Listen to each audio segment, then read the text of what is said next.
Paul Thomas Anderson is joined in conversation with director Richard Linklater.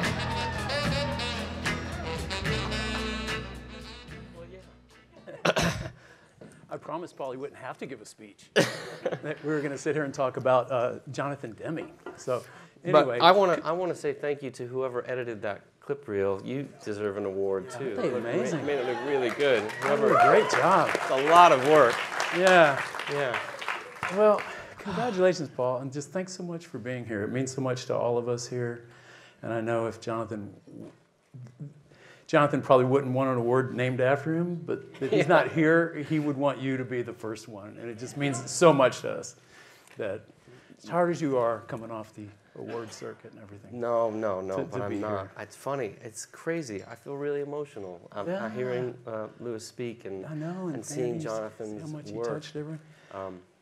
It reminded me though of Johnny Greenwood, who I work with, who's brilliant, has a thing that he does that's really smart, that he just knows he'll never be able to hear all the music that's out there. Right. So he will take 3 months and focus on one thing.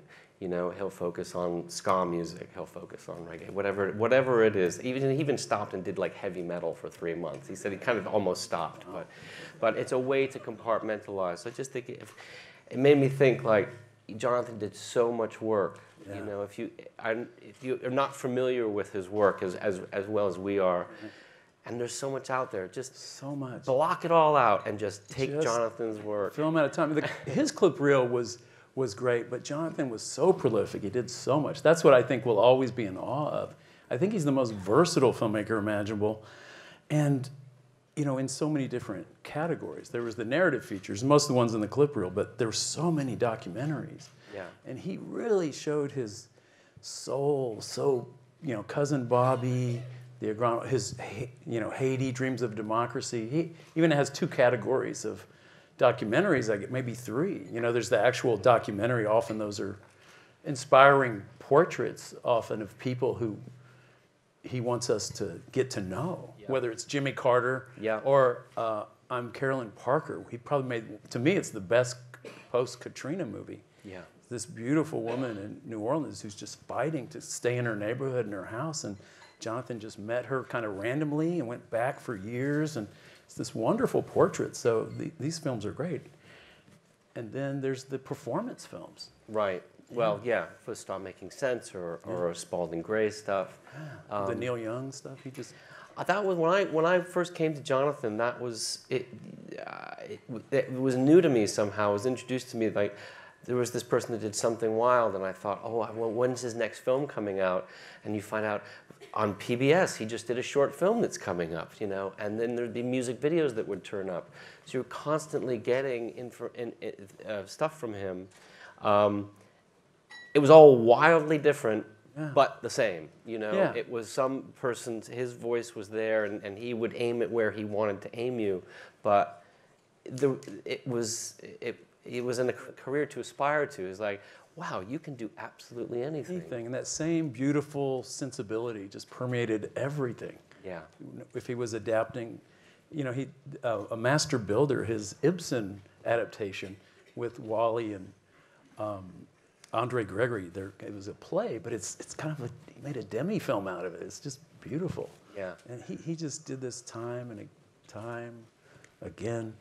Can I digress for just a second? I want to say my own personal journey with Jonathan. I think he was equally, you know, how we all influence each other in our lives. Before I even met Jonathan personally, and not from his. I mean, I loved his movies, but just what he did. He refers to it in the clip. He said, I saw those films. That is true. I was not a wildcatter, by the way. People in Texas know what that is. I wish, you know. I was a grunt laborer, a ship worker on offshore oil rigs. One time I made a suggestion and the boss told me, hey, you're getting paid from here down. So that's who I was. That's who I was. But I was aspiring. I was falling in love with cinema. I was going to movies all the time. I was writing. I was just kind of getting obsessed with films. And I went to the River Oaks Theater in Houston, and there was this flyer. They were showing some films that had been made in Austin that Jonathan Demme had presented in New York. And they were only showing at that point, it was in a little art gallery in Houston, they were showing Invasion of the Lumen People and Speed of Light. So I just kind of went to this showing of them, and it got me thinking like, oh, Austin, because I didn't know where to take my film energy. But it was like, oh, those films are getting made in Austin? Well, maybe there's something, Austin's a gold town, maybe, you know. So I think he, just seeing those influenced me, you know, to check out Austin. This is in the early 80s, so I moved here in 83. And then also, in another way, just that a director would be showing films. Yeah. That's not, that love of cinema isn't just like, oh, I want to make films, sure, but it's also, it's all encompassing. You're writing about films, you're showing films, so it implanted in me like, oh yeah, let's show films too.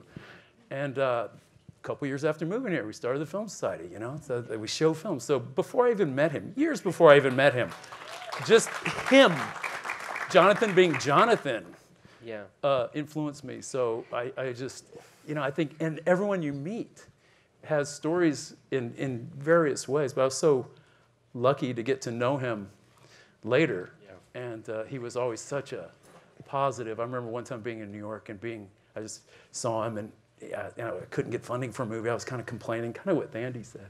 And he just like, well, he just wouldn't let you be bummed or depressed or feeling sorry for yourself at all. He wouldn't have that. Yeah. And it was a great pick-me-up. So I think we'll always have Jonathan in our ear. Is he in your ear? Absolutely. I mean, just thinking about it and seeing the connections, he's like, if you imagine him being a pinball in a pinball machine, the way that he's ricocheted around here through the course of his life and the tree trunks that have grown, the branches that have grown off of these things that he's done, how he influenced me. I mean, he was my hero. That was the person I looked at. Like, if I could make my films, I want to make films. I want to make them look like that. I want to sound like that. I want everything. And yeah, the last shot of Phantom Thread was when I got the news that he'd passed away. And it was this horrible feeling, like, you know, you have to go and you're supposed to be celebratory and you've gotten to the end of this road. And you're standing there and you just hear him in your head going, buddy, buddy. That big smile. Buddy, come on. It's your movie. You know, like you did it. Like, don't pause for me later or something, but take care of your movie, you know. Once he's gotten inside your head, he's going to ring around in there for a long time. But who better to be in your head? You know, what a positive. There's enough negative things that could be rolling around your head. Jonathan is such a positive. The testimonies from actors who loved him. I mean, they loved him. Yeah. He was a life changer for so many actors he worked with. Did you ever talk to him much about his methodology with actors? Because I heard, and I didn't really ever talk to him much about it, but he said he wasn't a big rehearsal guy, but he certainly got incredible performances. My impression, things that in our conversations and things that I read, was that he didn't like to get into really deep philosophical conversations, and he didn't like actors who wanted to engage in deep philosophical conversations about the character. I like it. You know, he kind of expected that they should do a lot of the work. He would be there for them, but he really wanted it to be immediate, spontaneous. He didn't want to muck around too much with rehearsals. That's the impression that I got, I think he kind of, as you see his films go along, it's more, they became more and more like his documentaries, you know. Yeah. They kind of really started to intersect, like sort of he would mess around in styles, but the one that seemed to suit him best, like more and more as he went on, was like, it's handheld, you don't know what's going to happen, and here we go. Like Rachel getting married, he had taken that. Absolutely. Which is really after Truth About Charlie, where it felt like maybe he felt like something had gotten away from him or away from where he wanted to be. But the kind of the passion that he would get from actors, because he would also think of an actor to be in a part that no one would really think of too, you know. And he was right, you know, Anthony Hopkins was not, you know, people wanted, who did they want of Lewis? They wanted Tommy Lee Jones, and who was the other actor? Gene Hackman. Imagine a time when you had to fight for Anthony Hopkins. It was really, it's really true. Like, I'm gonna get Anthony Hopkins, and it was like a risk. And there was Jonathan, or even Tom Hanks. She was right. Tandy's right. And the way movies look, I mean, it's funny to hear about inclusion these days. Like, Jonathan has been casting his movies and filling them up to look like a kaleidoscope for so long, that he's, oh God, his generosity was like what led first. You feel it. Insane generosity. Where did you get on the Demme bandwagon? What was the first one you remember seeing? Well, that we went. It was really something wild. Like, but Stop Making Sense, I had seen, and I was a little too young, but I had seen. Melvin and Howard had been on TV. Paul knew what he wanted to do at a very young age, though. Maybe we'll talk about that. Yes. But keep going. But the sweet spot of my age and seeing Stop Making Sense, but then Something Wild, where I was 15. Right. Followed by Married to the Mob, followed by a lot of shorts, followed by Cousin Bobby, followed by like New Order music videos and things like that. That just endless. And UB40, he did these great music videos, so there was a lot of stuff to sort of. And then I was catching up on everything, but then it followed with Married to the Mob, and then the kind of grand finale 1-2 punch of Silence of the Lambs suddenly coming along that was like. Kind of the only movie that he'd made that made any money, right? Yeah, I think Philadelphia a little bit. Well, Philadelphia was right after Silence of the Lambs. Yeah, he was not a big. So it was kind of amazing.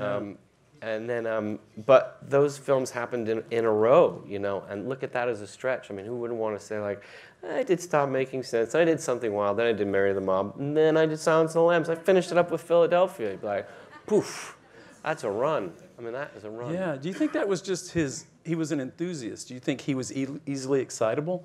Like, he was doing Swing Shift, and then he started to do Stop Making Sense kind of during it, or, he just seems like he couldn't. He couldn't resist. Yes, he was excitable, but I think talking about Stop Making Sense is that his definition of cinema, his idea of pure cinema, was when a filmmaker films a musician. That was to him what, right, Lewis? I keep looking at Lewis because Well, yeah, you're Lewis is right in the book. Lewis is right in the book, but I went to India to make to do my Jonathan Demme film. Yeah, I was gonna say you did a music film, Jonathan Demme movie. And I realized he was right. When you're in the room and you're just and you're taking away any dramatic structure, it just felt like this rush.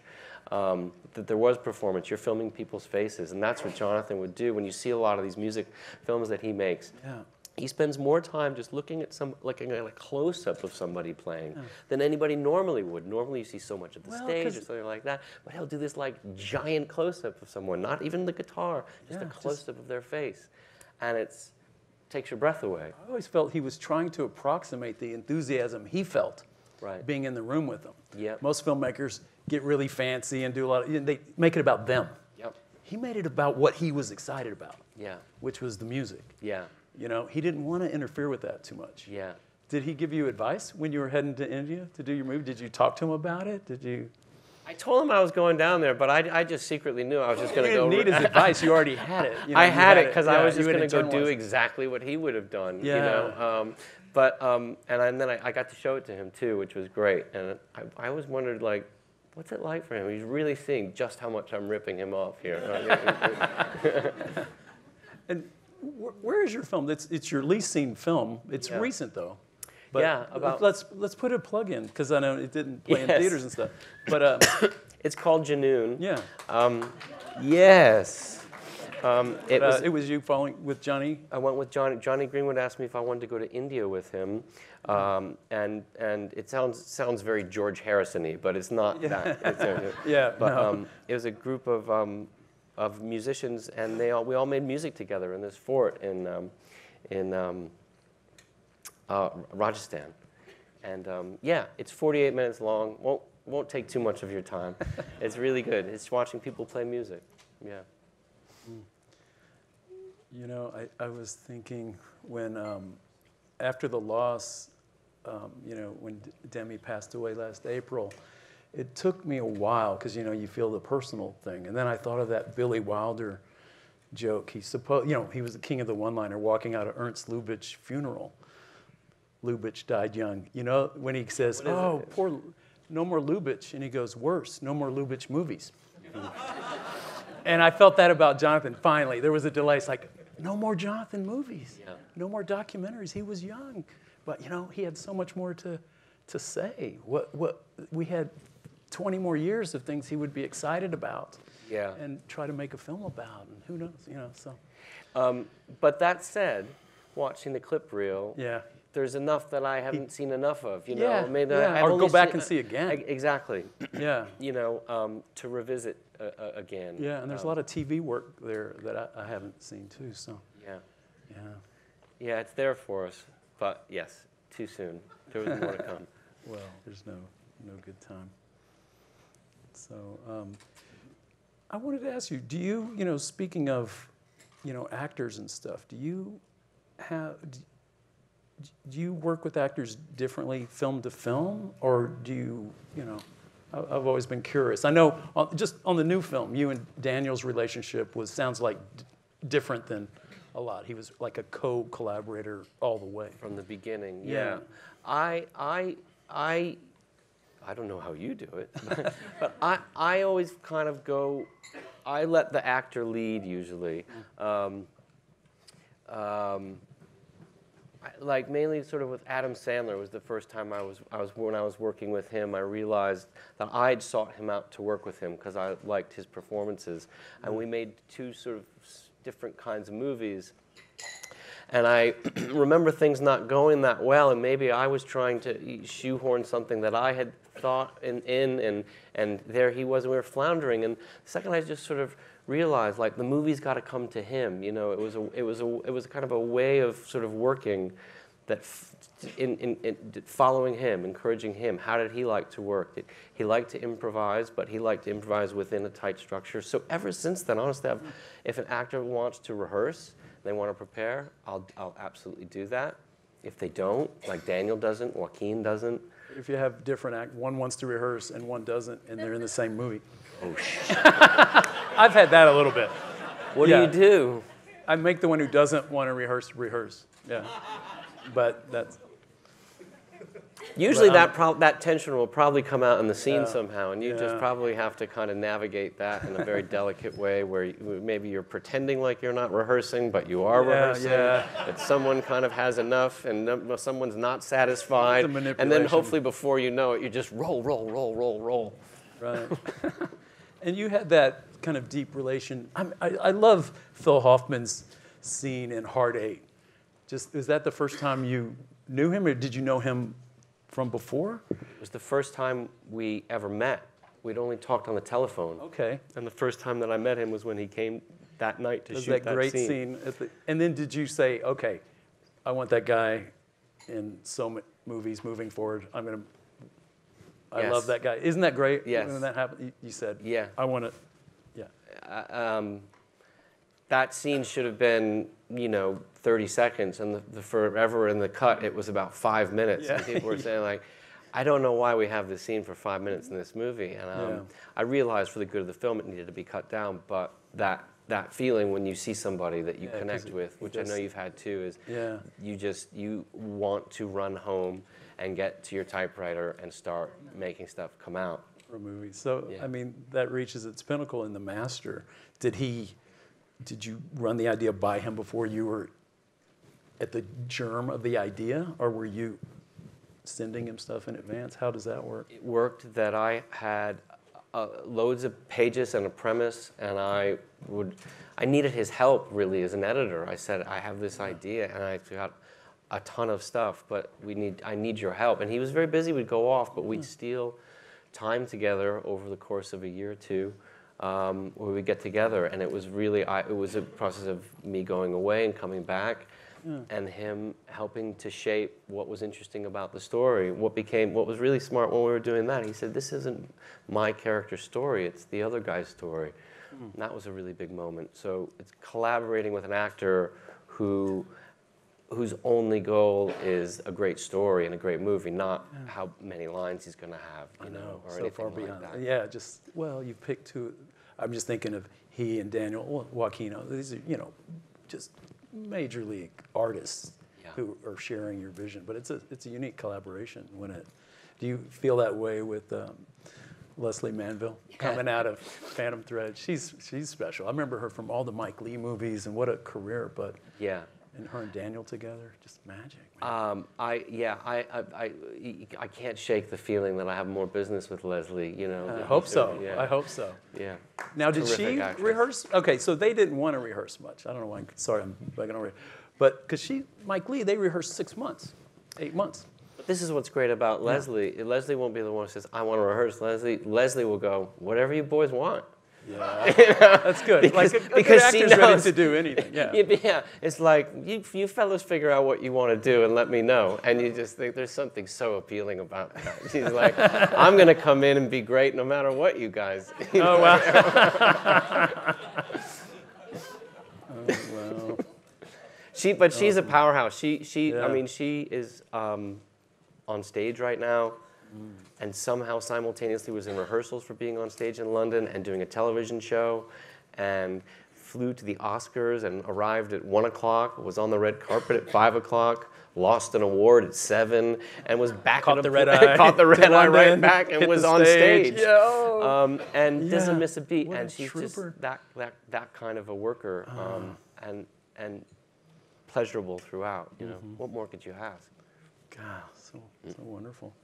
You know, I was reflecting on, you know, the different generations here. Like, I've always said I'm so grateful for the guys of Jonathan's generation. You know, he's kind of in the younger end of the Francis Coppola and Scorsese's and Bogdanovich's and, you know, all those guys. The way you got started in the film industry in their day, and Jonathan did this. You know, he was of that generation. You had to. I mean, Jonathan was a publicist. He was, you know, it was from the bottom up. Yeah.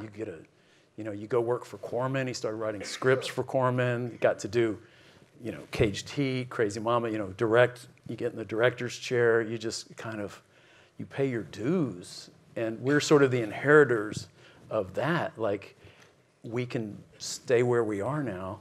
The indie world that, you know, was developed through them and around that. We're just so lucky to stay where we are. And like, your first film is your film. You weren't working for someone else, trying to get a foot in the door.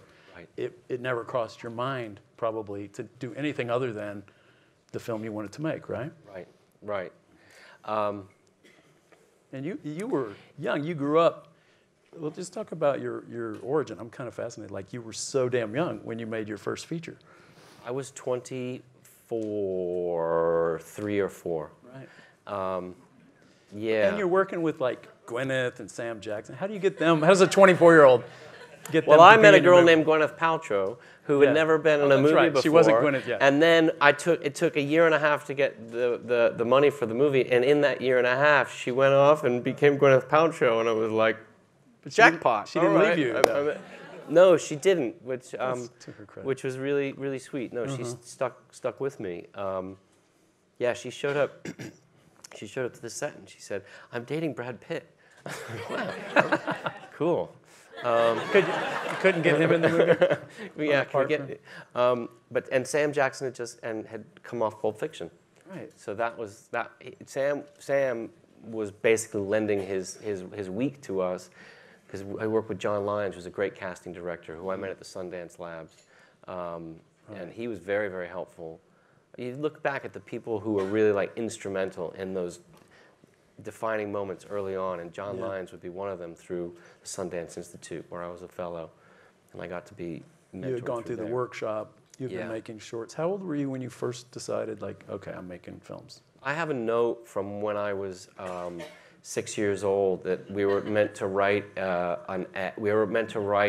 in the school I went to. They taught penmanship, and you're supposed to write a wanted ad that you wanted a job and you should say why you should get the job. And my ad says AD in very beautiful penmanship and says, "My name is Paul Anderson.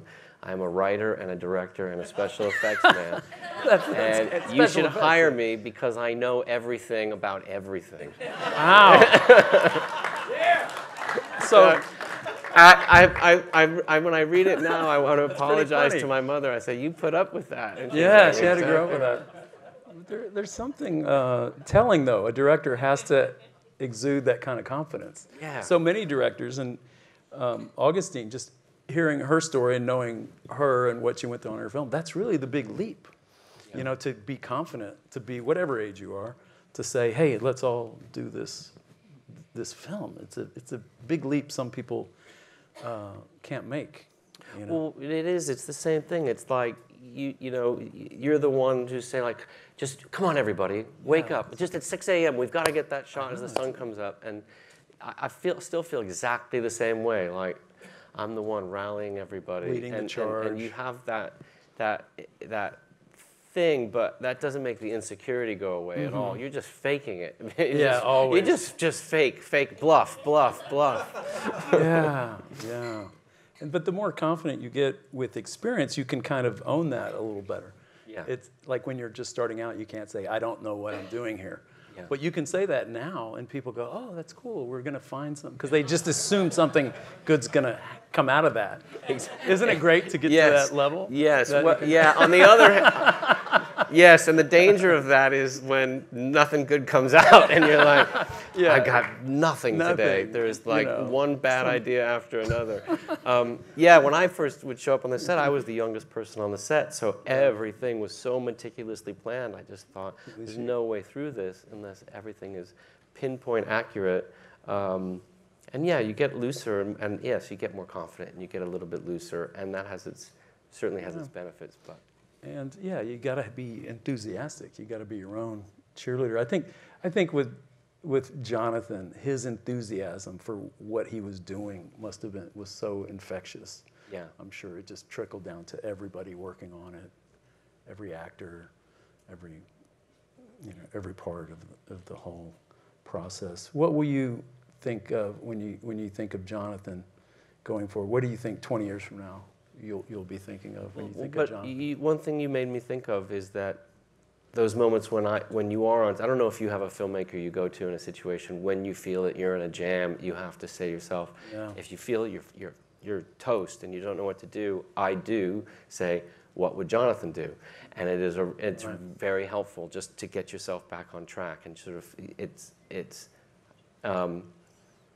but in 20 years, well, I'll have my memories of him. I just hope my kids are watching his films and seeing them the way that I saw them and feeling them the same way that I did. Do you have a filmmaker that you go to when you are in trouble? I have a few who will remain nameless. I go, what would they do? Do the opposite. Like the sensibility, you're going for something 180 degrees different. So that's whatever helpful. Gets you there. Sometimes that's helpful, but that's rude. But whatever works. Well, I've had that as well, where you're in the middle of doing something and you kind of are horrified that it looks like another filmmaker. It's good to know what you maybe don't want. don't really think it should look like. You think, oh my God, how did this happen? Well, I'll always remember, after he was already diagnosed and had been through treatment, I'll never forget Jonathan, the artist intensive that Augustine talked about. Jonathan, even when he was sick, this was a couple years ago, he came out and, we mentor these 3 feature films that are about to go. And there he was. It was the last time I saw him. Spent significant time with him. We emailed and sent each other stuff. But there he was, sick, but putting 3 solid days of his life into reading scripts, cast readings, showing a movie he had just seen at a festival that he was so excited about. We all sat down and watched it. And I remember driving into the airport and he was talking about a project he was excited about, was asking me if I want, just that enthusiasm and that support. I think a lot of people, that's just who he was. I'll just always remember that enthusiasm and that courage and just life force, you know. Yeah, I also don't want to make sure paint a false picture. He could also be that way in a very intense way. You know, when he saw something that wasn't right or that he disagreed with, oh my goodness. Well, you see it He'd in get his... right up in somebody's face, you know. Oh, He yeah. would really express. The enthusiasm turned, and it was like, and for good, you know, like, I'm going to call this out. His sense of justice was intense. Very. And you see that in the documentaries. The docs are about that. Yeah, yeah. It wasn't all just flowers and enthusiasm. Oh, no, there's an edge behind that. A purpose. Yes. You know, a real, you know, some really core beliefs, you know. Yeah, yeah. With that sensibility. So, anyway, we could talk forever, but they gave me the thing. So it just, again, Paul, thanks so much for being here. This means so much to all of us. Thank you, Rick. Thank you for having me. So thank you. Thank you. Thank you. More pictures? More pictures. During the thing? Should we act like we're talking? Yes, we're going to pretend that we're talking. So tell me more. Interesting point, like Paul. Well, I direct like but this, then there was, and then I like yeah, but this. What about, yeah. No. Yeah, good. You got it, Paul? Okay. Okay, thank you.